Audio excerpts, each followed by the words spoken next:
So, late ka nga. So, attitude ka gano'n.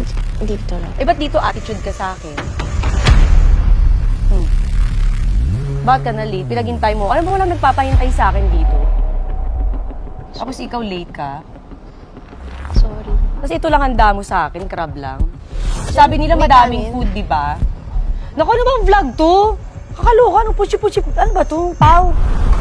Sorry. Akala rin talaga natin mukbang. Kaya nga, ba't ganito lang? Tapos late pa siya. Ayokong tungo na ito palabas, ha? Nairita ako. Opo. Diba? Kahit di mo promote yung rewind, wag na lang. Ha? Opo. O ba't naiiyak ka? Hindi ako.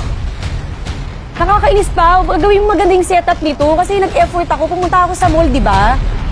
Ang dami kong kailangan asikasuhin. Kasi naman, ano, paulan na. Jeff, cut mo na. Huwag yung ilabas to, ha? Hindi ako natutuwa sa inyo. Ano to?